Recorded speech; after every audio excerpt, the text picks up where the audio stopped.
युद्ध का मैदान एक डरावनी खामोशी में डूबा था। युद्ध की गूंज धूल में मिल रही थी।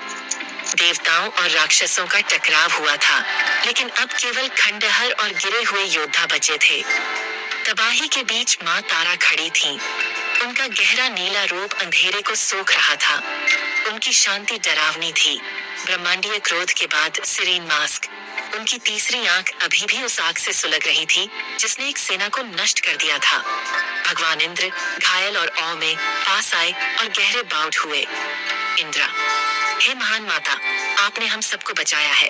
हम हमेशा आपके ऋणी रहेंगे।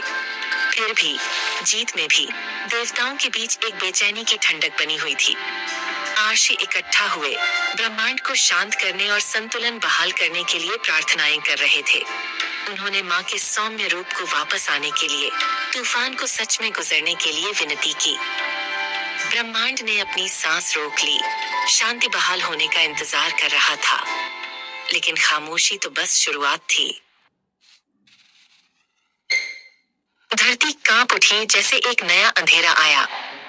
काली ऊर्जा का एक भंवर आसमान को चीरता हुआ निकला और उससे अशोक तो उभरा, तांत्रिक सॉर्सरी का स्वामी। उसका दुबला पतला रूप प्राचीन मेलेवोलेंट शक्ति रेडिएट कर रहा था। आंखें नफरत से जल रही थीं। अशुकतु, तुम बहुत जल्दी जश्न मना रहे हो। मेरा बदला अब भी शुरू हुआ है। देवता पहले से ही थके हुए, निराशा महसूस कर रहे थे, क्योंकि अशुक्तु की उपस्थिति ने उम्मीद को इक्लिप्स कर दिया था। इंद्र ने अपना वज्र कस कर पकड़ा, यह जानते हुए कि उनकी ताकत ऐसी डार्क मैजिक का मुकाबला नहीं कर सकती। ऋषियों की प्रार्थनाएं अर्जेंट हो गईं। देवी की सुरक्षा के लिए विनती कर रहे थे। ऋषिस, हे दिव्य माता, हमें इस नई बुराई से बचाओ। उनका विश्वास अशुक्तु की बढ़ती छाया के खिलाफ एक नाजुक बीकन बन गया। युद्ध का मैदान, जो कभी शांत था, अब एक नए तूफान के लिए तैयार था।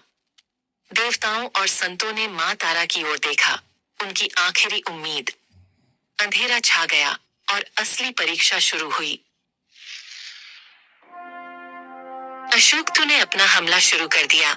टेरर के इल्यूजन्स, डिस्पेयर की फुसफुसाहट और फैंटम्स जो देवताओं को नोच रहे थे। युद्ध का मैदान एक नाइटमेयर में बदल गया। स्पिरिट्स साहस और उम्मीद को खत्म कर रहे थे। अशोक्तु की शक्ति साइकोलॉजिकल थी, जिसका उद्देश्य स्पिरिट्स को तोड़ना था, न कि शरीरों को। लेकिन माँ तारा अडिग खड़ी थी। उनकी उपस्थिति हर इल्यूजन और डर को डिसॉल्व कर रही थी। उनके डिवाइन ऑरा के सामने डार्क मैजिक अनरावल हो गया। जैसे ही अशुक्तु का स्पेल अपने चरम पर पहुंचा, प्योर डार्कनेस की एक लहर देवताओं की ओर बढ़ी। माँ तारा ने बस अभय मुद्रा में अपना हाथ ऊपर उठाया। एक गोल्डन शील्ड फट पड़ा, अंधेरे को डिसॉल्व कर दिया और फैंटम्स को भगा दिया। देवताओं को उनके सहज, शांत जेस्चर से बचाया गया। अशोक्तु की शक्ति एक पल में नलिफाई हो गई। बाजी पलट गई थी। अशुक्तु स्टन्ड होकर खुद को 100 रूपों में मल्टीप्लाई कर लिया। हर एक डार्क सॉर्सरी का इस्तेमाल कर रहा था। उसने हमला किया, लेकिन माँ तारा ने अपना ब्रह्मांडीय नृत्य शुरू कर दिया। उनकी 10 भुजाएं सृजन और विनाश की रिदम में हिल रही थीं। हर हाथ में एक डिवाइन वेपन था। हर कदम के साथ अशोक्तु के रूप उनकी ग्रेसफुल शक्ति से ओब्लिटरेटेड हो रहे थे। उसका जादू उनकी रोशनी से टकराया, लेकिन वह होपलेसली आउटमैच्ड था। ये कोई लड़ाई नहीं थी, बल्कि एक सबक था। उसकी शक्ति नफरत से जन्मी, फ्रेजाइल थी।